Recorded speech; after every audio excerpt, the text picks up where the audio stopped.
Hello, everyone. I'm Kat Timpf, along with Eboni K. Williams and Eric Bolling. We are the Fox News Specialists.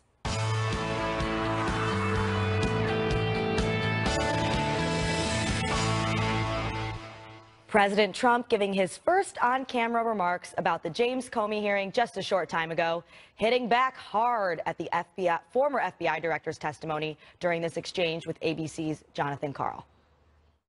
You suggested he didn't tell the truth in everything he said.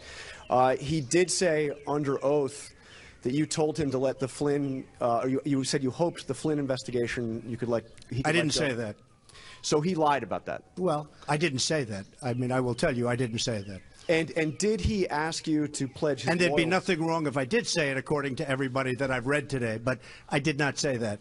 And did he ask for a pledge of loyalty from you? That's another thing he said. No, he did not. So he said those things under oath. Would you be willing to speak under oath to give your version of those events? 100%. I didn't say under oath. I hardly know the man. I'm not going to say, I want you to pledge allegiance. Who would do that? Who would ask a man to pledge allegiance under oath? I mean, think of it. I hardly know the man. It doesn't make sense. No, I didn't say that, and I didn't say the other. Yeah, so if anyone thought they were going to have a more subdued Trump now that he has a lawyer, they were wrong. That was amazing. Yeah. That was right there set up for he said. We've been talking about that. It was going to be that way. And either one of two things happens. He either has tapes, which I doubt they do, or they're not going to produce them, or it's going to be, there it is. There's your stalemate. He said, Comey said Trump lied. Trump is saying, in essence, Comey lied. But take a look at this. This is the despicable New York paper today, the Daily News. Here's what they came out with. This is their headline, liar. We want to see a great example of media bias. 1 year ago and 1 day, June 8th of 2016, this was their headline. Look at the difference of these two headlines. I mean, come on, give me a break. This is fair and balanced journalism? I don't think so. So we're down to this. He said, he said. That's pretty incredible. Yes, it is he said, Eric. Now, we're learning just a few moments ago, the House Intel Committee asking for these tapes. Everybody wants to know where the receipts are. Are there tapes? And if they are, if they do exist, President Trump in the Rose Garden refusing to say yay or nay on it. The House Intel Committee asking for a deadline. June 23rd is the day that if these tapes exist. He was pretty definitive that he didn't say the things that Comey said, right? He was so very He stopped short of lying, though. He said, well, I didn't say that. But if there were tapes, let's say there are tapes, right? Let's say there are. Hopefully there's Lordy, let's hope. I agree. But he must have heard the tapes, right? He knows what's on the tapes. So if he's willing to say that definitively, I never said any of that stuff, I don't know, guys. I can't see a situation where Comey's right and Trump lied. Well, I think they're both probably going to make the argument that the other misinterpreted. You know, exactly. That's that magical phrase. That's why, see, the tapes, Eric, will let all of us, all of John Q. Public decide what's what. I can't imagine he goes out there and says, I never said that, and then produces tapes that had him saying that. I didn't mean it like that. I know. That's what I was saying. Absolutely. All right, well, let's meet today's specialists. He was named a mover and shaker in Campaigns and Elections magazine. He was the founder of WPA Intelligence. He's also the former director of research for Ted Cruz for president, and he specializes in politics and public affairs. Chris Wilson is here. And he is the former host of Fox News Channel's Red Eye. He's a barbershop singer with Jimmy Fallon's Ragtime Gals Quartet. He's a stand-up comedian, but he specializes in being a mean dad. His new book has a title with the same name. Tom Shillue is here. All right. Hi, welcome everybody. So were you watching today? What was your biggest takeaway from Trump's speech today? Well, of course it's going to be a he said, but I thought that yesterday when I watched the Comey testimony because I've never heard a man talk about his feelings so much as the former FBI director. Waking up in the middle of the night. Yes, Yeah. and he says, oh, and my impression was this, and I felt he was saying this, and my feeling was this. So, of course, you know, you're not going to be able to say definitively, and you can't call someone a liar when they both have different interpretations of things. And Trump always speaks. He always has many ways you can interpret him. And so, you know, you're not going to nail him down on any of it. Yeah. You know, he also kind of speaks in tweets, I've noticed. He said, no obstruction, no collusion. He's a leaker. Just really fast. You know, make America great again. Build the wall. Just boom, boom, boom. I think it makes 40 characters. Yeah, very absolutely. Very efficient on the president's part. No, you know, you're right, Tom. I think that's the thing about obstruction, and everyone that was kind of hoping and praying for that moment yesterday from the Comey testimony, they were never going to get it because at best it's open to interpretation, and nothing that we heard yesterday points to a direction from the president in. At best, it's a suggestion. Now, coming from the commander-in-chief, you could say it's a very strong suggestion that many people wouldn't feel comfortable going against. But ultimately, we know James Comey did go against it, and he kept on moving with the investigation. I was surprised to see him deny the loyalty thing. Were you surprised by that? I was, but I think what James Comey said yesterday was pretty clear, is that it was, and for Democrats to try and play it as anything other than a full vindication of Trump is unfortunate. It's unfortunate from a few different manners, because the Democrats try and continue to score political points off of it whenever it's clear that Russia did try and affect our election. And it's also clear that they're continuing to try and affect elections in other countries. And so as Democrats try and turn this into a political gamesmanship, rather than doing a full investigation into what's going on with Russia, something we haven't seen since the Cold War, is just nothing more than a distraction. The other aspect of it is there is an investigation. We just don't know how far down the administration it is. So if it's second, third, or fourth level down, that's by Democrats trying to make it about Trump, it obviates the ability to do a full investigation about who it really is. And that really, it defeats their own purpose of trying to get to the bottom line of what's going on here in the administration. Eboni, now, just as a lawyer, watching Trump today in the Rose Garden, would have been your advice for a client? Well, I'll tell my clients not to talk. Right? Yeah. But that's just me. You know, I don't think Trump did anything too bad. In fact, I would say he was more effective today in the Rose Garden than Mark Kasowitz was yesterday. I thought that was pretty weak and lame, respectfully to counsel there. I thought Trump was a better advocate for himself today than we saw yesterday.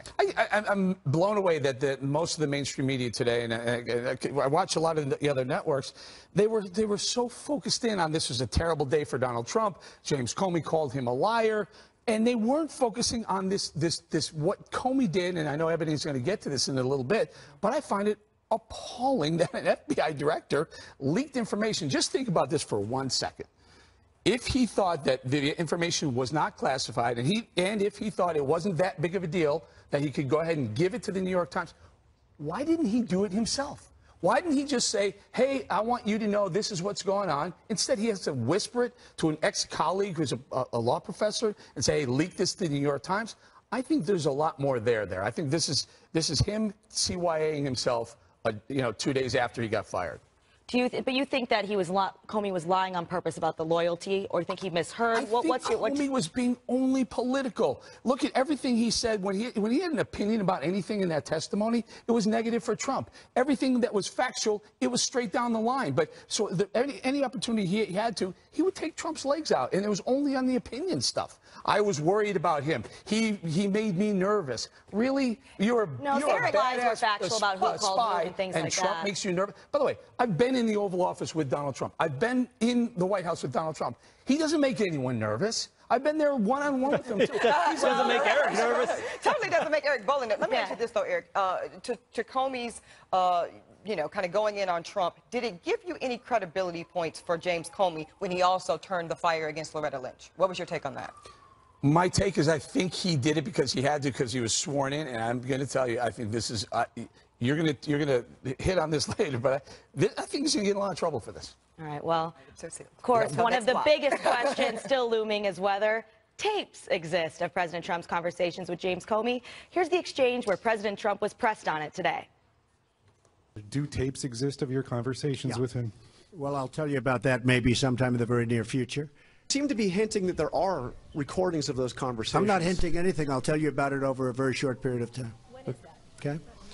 Okay. Do you have a question here? When will you tell us about the recordings? Over a fairly short period of time. Are there tapes, sir? Oh, you're going to be very disappointed when you hear the answer. Don't worry.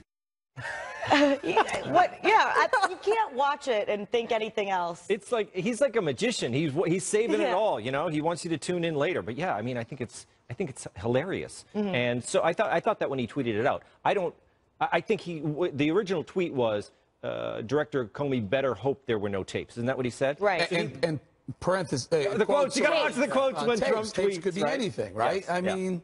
Yeah. What else could tapes be? Any thoughts? I have no idea. I think we see why he was able to make the transition from a real estate mogul to reality TV star to president of the United States. He knows how to get people's attention and hold it, and that's what he's doing here. Think about this, though. Let's just chat it out here a little bit. There are tapes or there aren't tapes. If there are tapes, he must have listened to the tapes. He was very definitive in the Rose Garden saying, I never said that. I never said those words about, I never asked for a loyalty pledge from Comey, and I never said the other things about looking the other way on the Flynn investigation. So if there are tapes, those tapes would prove him to be a liar in the Rose Garden. So I'm guessing there either aren't tapes or no one's ever going to see those tapes aren't going to see the light of day. I'm starting to feel like there aren't tapes because he said, whatever, you're going to be disappointed, and I'll be disappointed if there are no tapes. So therefore, there are no tapes. Yep. I think America will be disappointed if there are not Exactly. tapes. Or, Eric, the other interpretation could be that he says, yeah, when I said Flynn was a good guy, let it go. I mean, just, don't give him such a... I think, again, it's going to all rest on this notion of But interpretation. John Carl is very specific. Did you ask for the loyalty pledge from Comey in that meeting? And he said, absolutely not. I did not do that. But I mean, why- there's no gray area there. Eric. But why would Well, Comey right. lie about that, Eric? That's where I sort of get tripped up. I don't because know. if I you're don't going to know. lie Comey to seemed take to- someone down, Comey has do seemed- something that's illegal. Comey has Make up a lie seemed- where he does something illegal at least. Comey has. Why would Comey leak his extemporaneous notes? Why would he give them to the New York Times? Because it would look bad for Donald Trump. New York Times went ballistic. Washington Post went ballistic, saying, look what we got. We have an extemporaneous note right after the meeting, and Trump asked for, number one, Comey to look away from Flynn, and number two, a loyalty pledge. So they went crazy. It made Trump look bad for a few months or whatever, a couple of weeks, and now nothing. All right. I think if there are Nothing tapes, burger.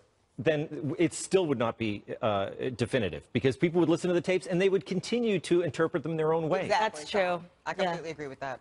Well, that's how everybody has been approaching this the entire time. That's no other way that some people are so excited and other people are like, Trump's toast, he's done, by watching the exact same thing. Is the Daily News tomorrow morning going to put Comey's picture up here and go, liar across the That's just front? an interpretation, Eric. Yeah. Okay, they can interpret. I mean, basically, Donald Trump, if you listen to that back and forth with Jonathan Karl from ABC, said, I didn't do it. That would make Comey the liar, right? Well, he didn't even go that far. Trump was careful to not go that far. Yeah, Maybe 'cause he he could have asked him to call him a liar. misremembered Right, it. but I'm talking or he about the could have Daily thought News. he said Daily that. News, Comey's picture up here tomorrow with a liar across the front, please. Well, if Comey was going to lie on purpose, you'd think he'd come up with something that was actually bad. Or really that, I mean, not that this was like great or illegal? completely Like appropriate, actually illegal? but something that could be, right, exactly, something that was actually illegal. I don't know why you would lie and make that your lie. That's what doesn't make sense. My favorite moment of the testimony was when Marco Rubio said, why didn't you speak up? Because I think that's what all of America was wondering. Why is the FBI director just staying silent? Why is he so shy? It doesn't make sense to He's me. very tall. Unless the FBI director didn't think whatever happened in that meeting, he took notes, was in fact illegal. He didn't find a reason to speak up, which would put the onus on the mainstream media and the left spending months after months after months trying to figure out what went on. Or they're Comey- wasting everyone's time. Or Eric Comey is the ultimate political animal and says, I want to just keep this in my back pocket, and I want to use it exactly when it best suits my political expediency. Yes. Either one of those two scenarios could be true, and both of them don't look Don't good look for good for Comey. No, I can concede that. Absolutely. All right, well, is James Comey in legal trouble after leaking his Trump memos to the New York Times? Ebony's docket dives into the case next.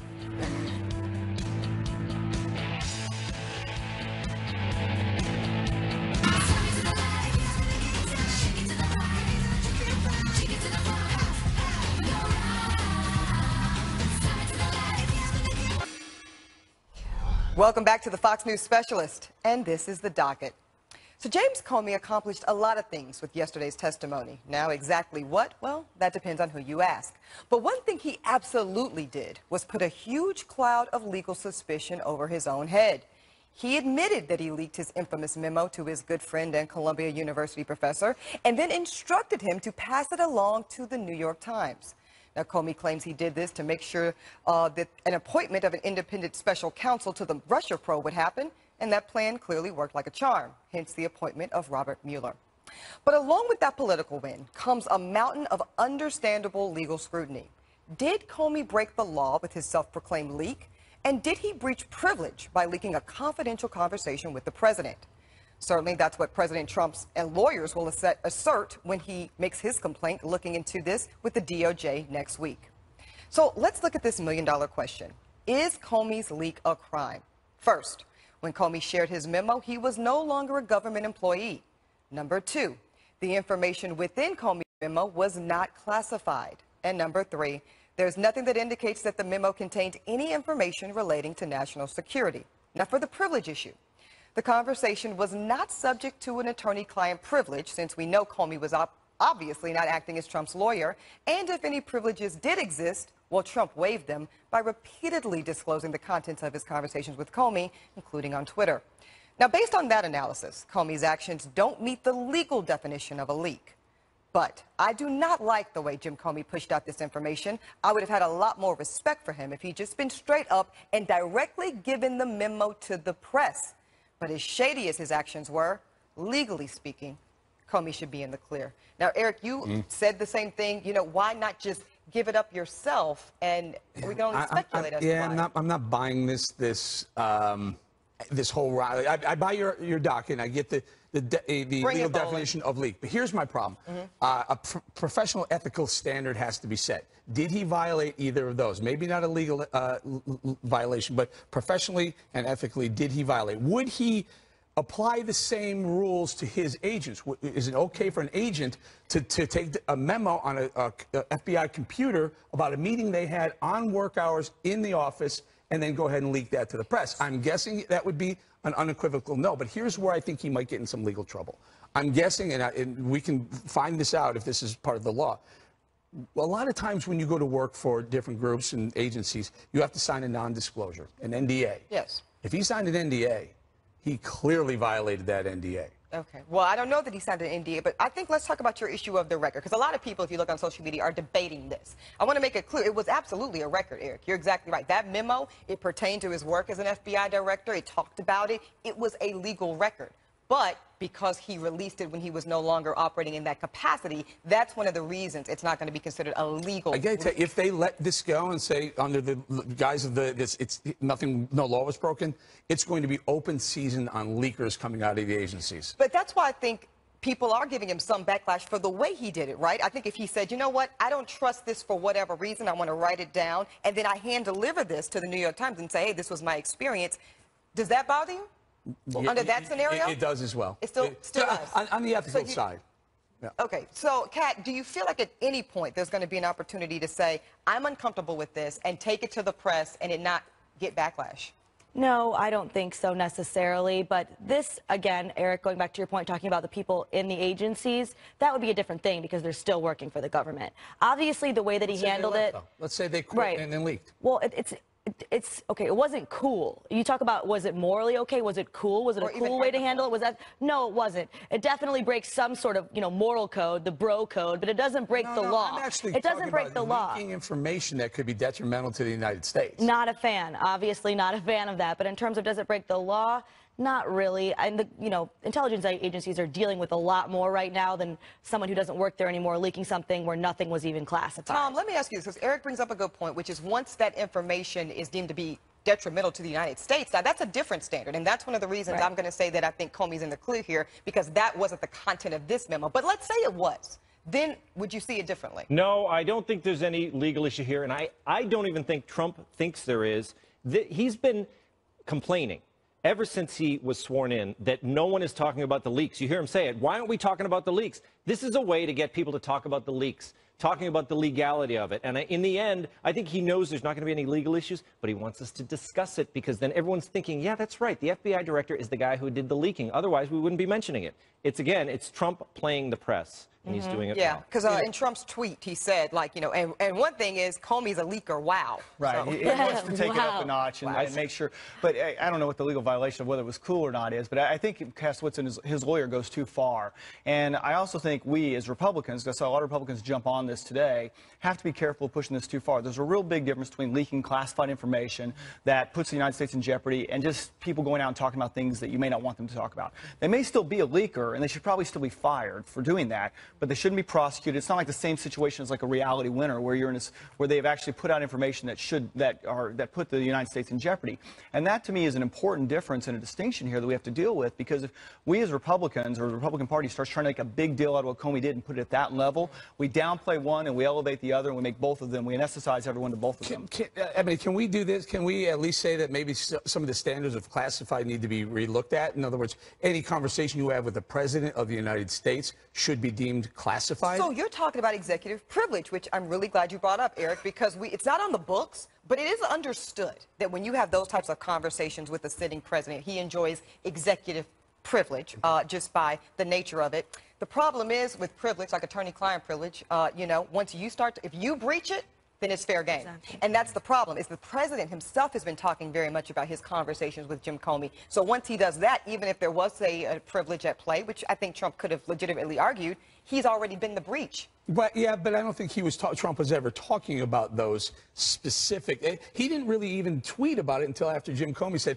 by the way, I have a memo that I took after a private meeting with the president. Well, you could argue, Comey would argue that he said that in response to the president tweeting the, quote, tapes. That was it's circular. No, that was a response. The tweet came after Comey said, I have a memo. That's why Trump said, well, he said, I have a memo, but then he leaked tapes. So then he said, right, he said, I have these tapes, and then Comey actually leaked it following. As a response? Is that right, the timeline? I'm not sure. I'm not sure about that. I think so. I think you're right. But Trump didn't, what do you call it, excuse executive privilege by tweeting until after Comey said he had a note. So lesson America, don't ever breach your executive privilege. All right, Democrats now in full spin mode following Jim Comey's claim about Loretta Lynch and what she told him about the Clinton email investigation to call it a matter instead of an investigation. Wait till you hear Nancy Pelosi's reaction. Stay with us. I got my first real six string, bought it out the 5 and dime, played it till my fingers bled. The left's hypocrisy is showing no bounds following the James Comey hearing. One of the biggest bombshells at that hearing, that Loretta Lynch told James Comey to call the Hillary Clinton email probe a matter instead of an investigation, which it was, left many people like me floored, but Democrats, not so much. I think that President Clinton was probably paying a courtesy visit. Two people were in the same place. You say hello. It was unfortunate, though, because it was misinterpreted as for what it was. Matter investigation. I don't know that that's such a big deal. Yeah, nothing to see here, huh? Apparently, Senator Tim Kaine, who was Hillary Clinton's running mate, also got the same memo. I thought that was pretty much irrelevant in the hearing yesterday. 2016 is over. Whoa, Miss Eboni, come on. At least everyone that was watching it had to say, wait a minute, we got to look a little deeper into this. See, this is where Nancy Pelosi just loses all credibility for those that think she has any left, because obviously that's a big deal. And we know it was a big deal because even Jim Comey said, we're the FBI. We don't do matters. We do investigations.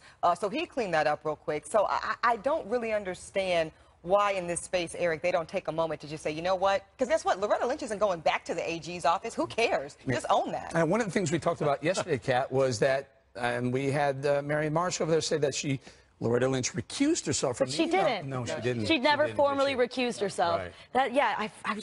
That's the thing. Sessions, if you're upset about Sessions, even though he recused himself, just based on even the appearance of conflict, which showed great integrity that he did that, she never recused herself. She said, okay, I'll defer the decision, but that doesn't mean she wasn't involved in the investigation. I don't care who you are, that calling it a matter, clearly you're trying to sway public opinion, and that's completely inappropriate. And it should bother you no matter what political party you're in, because ultimately these people have power over you, and by letting them get away with whatever they want, it's going to allow them to have too much power. It shouldn't matter what side you're on. Take a look at it. This is where the gotcha side, on both sides, goes too far. But look, Nancy Pelosi is a political hack. I think we all know that. What's surprising is she's still the leader of the Democrats in the House. But she is so desperate to gain political power that she's willing to put the search for that power ahead of things like national security, the good of the country, the rule of law, you know, little things like that that kind of matter in American society. And as she goes forward with this, she becomes more and more desperate, and she says things that just make them more and more outlandish. And frankly, as a Republican, I find that great, because we're going into an election cycle where they probably have a bit of an edge right now, and her face as the leader of the party is the best thing in the world that could happen to the Republican Party. Tom? I think that I agree with Kat, except I love it. I like when this happens because it shows that hypocrisy is part of the political system. The more devoted you are to your party, the more you are going to engage in hypocrisy. Republicans did huff and puff when Loretta Lynch met on the tarmac, and Democrats did huff and puff when the president apparently was like strong-arming the FBI director, in their opinion. And the thing is, it's to me, both of them are laughable. It's like that's what people do. They try to you like that when that happens. You know what I like? What do you like? I like when this happens. Not all liberals join the anti-Trump feeding frenzy after the Comey hearing. Listen to this shocking comment from none other than Mr. Tingles Up His Legs, MSNBC's Chris Matthews. The assumption of the critics of the president, of his pursuers, you might say, is that somewhere along the line in the last year, the president had something to do with colluding with the Russians. And yet what came apart this morning was that theory, because in two regards.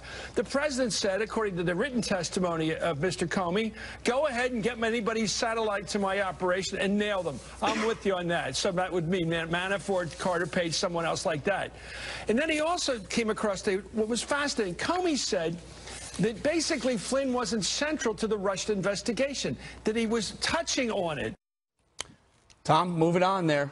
Chris Matthews, to his credit, said, you know, that investigation, or that testimony says maybe it's time to move on. I was surprised that he said that, although it's kind of strategically, I think you're going to see Democrats moving on because they want to move from something that they can't prove, which is collusion, onto obstruction of justice, because that's the tune they're singing. Which they also probably can't prove. Yes, but they know they can't get the collusion at this point. So I think Matthews speaks the way a lot of Democrats are going to be speaking. It's like, let's move on, but let's talk about collusion. You know what the problem is? A couple hours later, Rachel Maddow is going, can you believe what just happened? Yeah. Trump lied. So there's a little bit of back and forth going on. The obstruction thing is even worse, though, Tom. Like, I think they had even less of a case for obstruction. As do I. It's almost impossible. I mean, it's almost impossible to prove They're that. so far from that, it's not even funny. Yeah, absolutely. You'd have to prove that he can end in whatever investigation he wants, pardon anyone he wants. How you prove what's in his head. Very, very tough. So if that's what they're going with, looks much less likely. Final thought, Chris. Well, I think from we move on to this, you look at the comparison. Their presidential candidate had a massive amount of classified communications on her server that could have been hacked by God knows who. And right now it looks like the Republican candidate for president, now the Republican president, may have had someone associated with his campaign that may have had communications with Russia. And one is a big deal and becomes Watergate, and the other one's just no big deal. And I think that's the image that exists in the American people's head is what's coming out of this.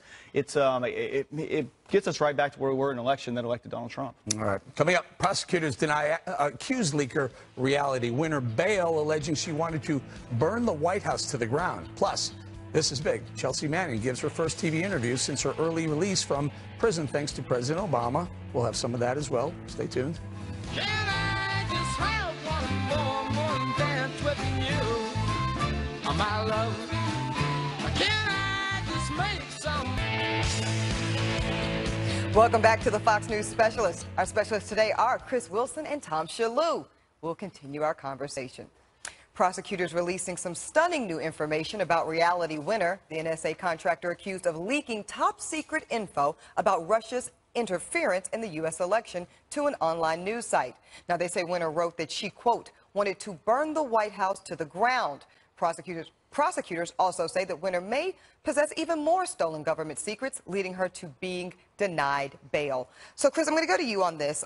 They basically said she's a flight risk, is what prosecutors relied their denial motion on, and the judge agreed. And here's the thing about leakers. I kind of went through in my docket the criteria for what's a illegal leak, rather. And one of those things is being able to put national security interests in jeopardy. And clearly we have that here. We do. And look, if Reality Winner did what she's accused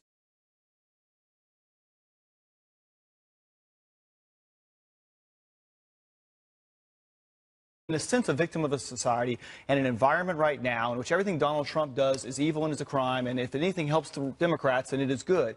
And as we listen to the statements being made by Hillary Clinton and Leon Panetta and Loretta Lynch and Nancy Pelosi, and we've talked about, she has grown up in an environment that it was almost encouraged to do things that could hurt our national security. And I almost say it's a little bit of a brainwashing by seeing these examples and creating a culture that causes someone who grows up with a liberal mindset to think the ends justify the means. And the fact is that actions have consequences. And these actions are now going to destroy young ladies' lives. Did you just say, my friend, that you feel sorry for the woman who, number one, said that if we were going to go to war with Iran, she would side on, with the Iranians, and then also allegedly said she wanted to burn the White House down? I don't think anybody who is completely in their right mind wants to go burn down the White House. So, yeah, I think this is a woman who is seriously troubled and, again, has been almost brainwashed by a liberal mindset that's been cast upon her. She's listened to an ends justify the means environment of people putting their party or their ideology in front of their country. What else did you hear that in jail? She's on the phone with her sister saying that she's going to play up the fact that she's pretty and white and braid her hair. I'm glad you I don't said feel that, bad Kat. for a garbage person like that. Yeah. Also, don't call her a whistleblower. Oh, anybody, like everyone's calling her a whistleblower. Right, a whistleblower isn't just someone who says stuff they're not supposed to say. The whole point is that you reveal some sort of illicit activity by the government, which wasn't here at all. So I'm sure she fancies herself some sort of whistleblower, but she probably should have looked up the word whistleblower before she decided to, you know, throw her life away by thinking she was being one when she wasn't. Shillue? Well, I think they're calling her a whistleblower because that's in today's day and age, the leakers are glorified. Yeah, They've hero become status. media heroes. Assange, Snowden, Chelsea Manning. But they revealed illicit activity by the government, not this chick. The fact, you know what this says? It says the intelligence community is too big. We have to shrink it. If they are hiring Chelsea Manning, if they're hiring Edward Snowden, and if they're hiring this woman, reality, her name, doesn't seem like a real name to me, reality winner, then they got to screen people better. And I think rather than screen them, I think we ought to shrink the intelligence community. Rosie O'Donnell called her a brave young patriot. And she was brave, not careless. Well, that's shocking, right? Yeah. I mean, come on. But speaking of leakers, Chelsea Manning, who was convicted of giving hundreds of thousands of secret documents to WikiLeaks, giving her first TV interview today. This follows her release from prison 28 years early after the computation from President Obama. You haven't spoken to President Obama. What would you say to him if you could? Thank you. Give it a chance. That's all I wanted. You wanted a chance. That's all I asked for was a chance. That's it. And this is my chance. Okay, Kat, this is my question. Now, I know that you have taken the position in the past, and I'll see what you say today, that she is an actual whistleblower and that there was a lot of good that came from her. I can hear you there, but what about the fact that when you take that type of step to do what she did, you have to live with the consequences that currently come along with that. And so I don't know what she means by all I wanted was a chance. A chance for what? You made a decision as a grown adult to do something that you felt was in the best interest of your country, what have you, and those are the consequences. First so of what all, chance? Yeah, make no mistake, Chelsea Manning, whistleblower. And there's a huge difference. But, you know, the punishment was too severe. Can you define that? Because giving, revealing and giving the enemy locations of military installments, I don't see any whistleblower. Well, it did reveal government abuses. At all. That's the difference. I don't Revealing care. government abuses. I'm just Can't saying, do based it. on the word. That's and you know what? Went to prison. Chelsea Manning spent time in prison. So that's my 7 question, years. Kat. So that's my question. 7 years of a 35-year sentence. So let me go to you, Chris. When she says, I want a chance, you knew that it was going to be a 30-some-odd-year sentence when you made the decision to blow the whistle, so to speak. And let's say she did it in good faith and she thought it was the right thing to do.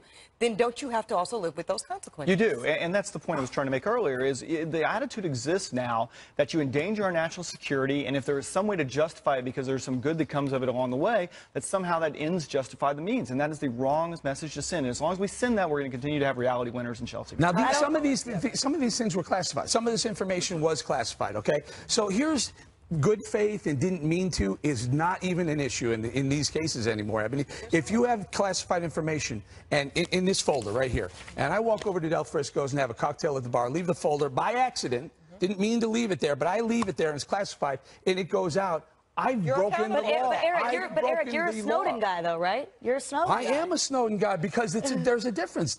He did what Snowden did was he showed what the government was doing that was a violation of the Constitution. That's not what Chelsea Manning did. Chelsea Manning had a beef with the war and our stance on the war. I got a beef with war. I have a beef with innocent people being killed and war that not being revealed to us. War is legal in this country. I'm not saying that we're never going to have wars, but Chelsea Manning did reveal government abuses that were being hidden from us. And also reveal classified information that put a lot of Americans' lives at risk. That's different from what Snowden. No, I like the Beretta theme.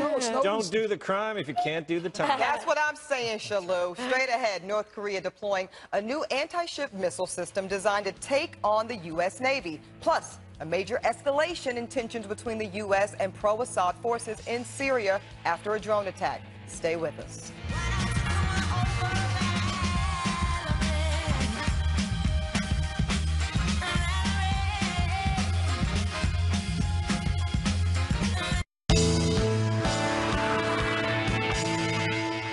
North Korea appearing to take a new step forward in its missile development. The rogue state announcing it has successfully tested a new type of anti-ship missile to strike U.S. and South Korean naval vessels.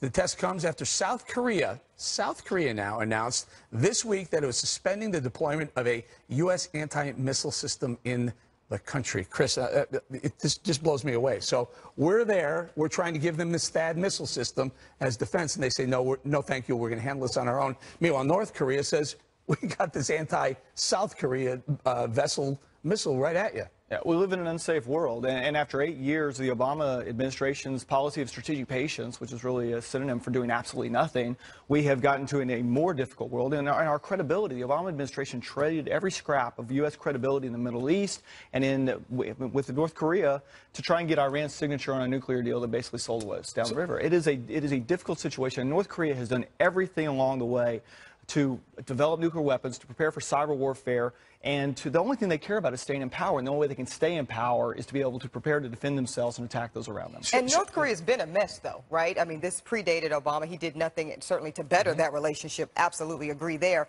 But yet here we are. And, Eric, they're so defiant. They're so disrespectful. They keep, you know, we just successfully launched something that made me feel a little bit better about our ability to defend this type of stuff. But here they go again with another announcement. Why so defiant and vocal in their disrespect for every country in this? Because he's crazy. Besides being crazy, Kat, this blows me away. We have 30,000 U.S. troops in South Korea right now. So I don't care if that South Korean leader says we don't want the missile defense system. I want the missile defense system for our troops, not just the South Koreans. I think that's fair, but we're also dealing with a situation where, because of propaganda, no matter what we do, everything we do is seen as us.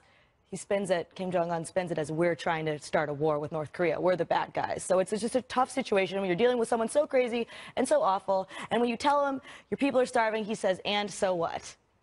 Tom, what's going on on the peninsula? Well, I would agree awful, but I don't think he's crazy. I think he pushes, and he always gets what he wants. I think we need to continue to put pressure on China. Remember the China thing? But I thought the president folded a little quickly at Mar-a-Lago when he said he was going to stop pushing China on the economic issues. I think we have to push China on the economic issues in their belligerence in the South China Sea. We have to keep pushing China because we're not going to get their help if we don't. Another serious escalation in tensions is over Syria, where the U.S. says it shot down a drone operated by pro-Assad forces after it attacked coalition fighters in the country's south. The Pentagon says it's the first time Assad forces have attacked coalition troops in that region. Chris, heating up there as well. Well, it is, and it's I hate to go back to the same point, but we're having to dig out of a situation where we have lost credibility, where the foreign leaders do not believe we are going to engage. And the Trump administration, to their credit, have done a couple things now to prove them wrong and to maybe create some additional feelings that maybe we shouldn't screw around with the U.S. anymore. But we've got to do a lot more. There's a lot of ground to make up, and we live in a world right now where any foreign leader is going to look at the U.S. and just see the chance of the Democrats saying Russia, Russia, Russia, as if it's some magic mantra that's going to undo the election, instead of us concentrating on the challenges that exist overseas. Yeah. Kat, what do you think of this? I mean, they're tweaking us. They're sticking their finger. Yeah, of course they are. I mean, again, I think we do need to be paying attention to this. This wasn't something that's really on the news a lot because the Russia story is so much more interesting and hoax and scandally and soap opera-y. But yeah, absolutely are. And of course, you know, Obama didn't put us in a very good place with Syria. No, the red line. Yeah, the red line that never happened. Absolutely a credibility disaster there. But here's my question, Eric. So many people are going to say that President Trump, if indeed this gets to a war situation, that he put us there. And I actually don't think that's fair, you know, because these countries are continuing to be disrespectful. They're not playing with us. And at some point, we can't play with them either. Final thoughts, Shillue. Well, you know, I think we have trouble because I think President Trump, I think he came into office pushing hard, and I think he hasn't shown the same kind of push. So I think the promise of Trump was pushing and being more belligerent to these belligerent countries. Here's a good push. You know what, South Korea, you still want our help? The missile defense system goes in, whether you like it or not. Yeah. Not a bad idea. Yep. All right, when we return, we're going to circle back with our specialists, Rick Wilson and Tom Shillue, so don't go away.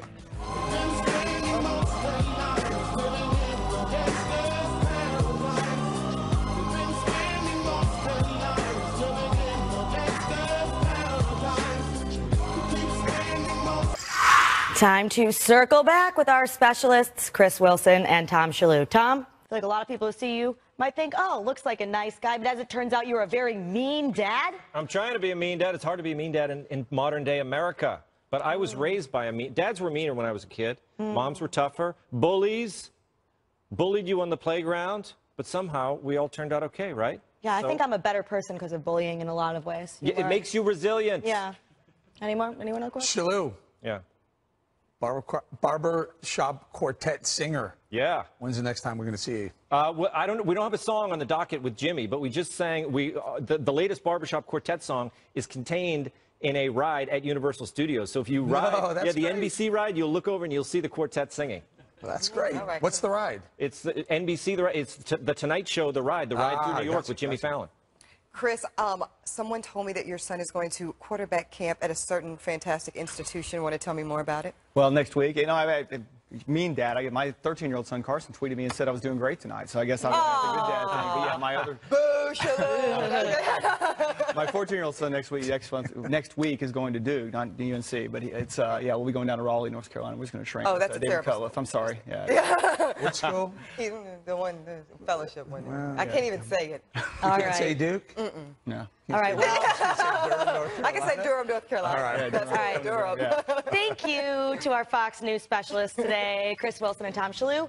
And we thank you all for watching. Make sure to follow us on social media at SpecialistFNC on Twitter and Facebook. Remember, 5 o'clock will never be the same. Special Report is next.